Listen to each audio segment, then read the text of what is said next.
training to be a Jedi warrior. Actually a karate kid, and I'm feeling the burn standing up here just gets to me. Calories burning. Let's go! Hey everybody, it's Jordan and welcome to my life. Today I'm joined with Matilda, the bearded dragon, and together we're going to teach you guys basic care on how to take care of bearded dragons. The care sheet that I'm using for information is one that I made myself a couple of years ago, and it is actually down in the description here, so you can give that a read and copy it off for yourself. Also, like I say in other videos, you want to make sure that you check other care videos as well as other care sheets and whatnot on bearded dragons before you purchase one, just to make sure that you've done enough research in case somebody says something different than I do. The tank that bearded dragons should have when they're adults is about a 55-gallon aquarium or a terrarium, or larger. Bigger the better. And when they're babies, they should be in about a 20-gallon because you don't want to have too much space or they'll get stressed out. The one thing that's important is that you want to make sure that when they're babies, you upgrade them to the big tank soon enough. You do not want to have a big beardie like this in a small tank. Main reason being is that they can overheat and die because they are too big and they cannot get away from the heat. So that is very bad. If you're worried about it, your beardie's getting to size, swap them over to a big tank and they'll be fine. Now for the substrate, the one that I recommend would be either tiles, paper towel, newspapers, and reptile carpet. I wouldn't quite recommend sand just because they can get impacted if they eat it. Then again, if you do feed them outside of the tank, you should be okay. So if you want to do sand, just check out or do a bit of research on which type of sand is the best for them. Now inside the tank, you're going to want to have quite a few decorations. You want to have some platforms where they can bask on, a nice big water dish for them to soak in, lots of places for them to climb, lots of platforms and stuff like I said, as well as some hiding spots and some leaves and stuff for shade. Now we're going to get to the basking spot. For that you want to have a decoration that's more slanted, like a rock or driftwood or something, and then you want to put your heat lamp over top of that, so that way your bearded dragon can go up there and regulate their temperature. Speaking of temperature, let's just talk about that real quick. Baby bearded dragons need it a bit warmer than adults, at about 105 degree Fahrenheit, basking spot up to 110 degrees, but that's getting a little bit sketchy, so I'd probably keep it a little bit colder than that.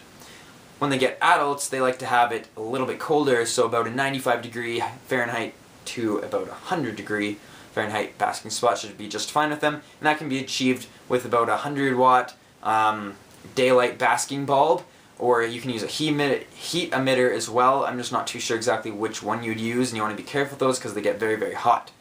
So always have a thermometer in the tank with them. The other thing beardies need is UVB because they are awake during the day and spend lots of time out in the sun, so they need those nutrients.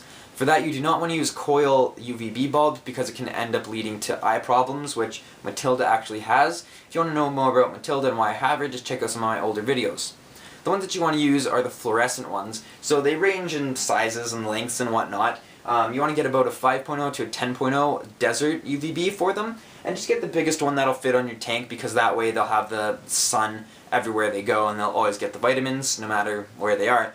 Keep in mind these also do not give off heat, so do not use it as a heat source. The other thing that we should talk about quickly is their age, how big they get, and humidity. So these guys can get about a foot long or so, probably longer, because Matilda is already about a foot long and she's only a little over a year old. I've seen some monstrous beardies, but typically they don't get too much bigger than like 14 inches or so, but that's including tail as well. Mind you, I've seen, like I said, some that are really big, so just keep in mind. It also depends on lots of variables like their environment, how much they eat, all that stuff. They live to be about 8 years or so. That's the average. They can live a couple of years longer or a couple of years less than that depending on their environment again, if they're in good health and stuff like that, but typically it's about 8 years or so. Now, when they're shedding, it's definitely good to bump up their humidity just a little bit to make sure that they get enough humidity, that their skin will be loose enough so they can get it off. That shedding process, like snakes, well actually they're a little bit different than snakes. It lasts a little bit longer than a week and they do it in pieces, not like one big piece like snakes do. So that's a little bit different, and keep in mind if you do see it like little pieces everywhere, they're going to be fine. That's just the way they do it. It just takes a little bit longer. Now don't miss the cage too often. They don't really like humidity in the tank itself, but what beardies do quite enjoy is water still, and it's very good to keep them hydrated by giving them a bath once a week with electrolytes. Matilda loves her baths. She feels refreshed. You know, they can absorb the water through the bottom of their stomach right here, as well as their, whatever this is called, I completely forget, and they also like to drink it. So that is definitely a good thing to do, and I totally recommend doing it about once a week with electrolytes. Last thing we're going to talk about here is food for them.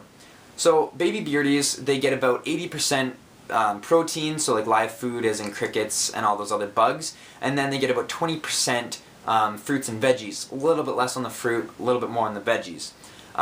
This can be achieved by feeding them the live food about 4 to 5 times a week, and then the veggies the other couple of days.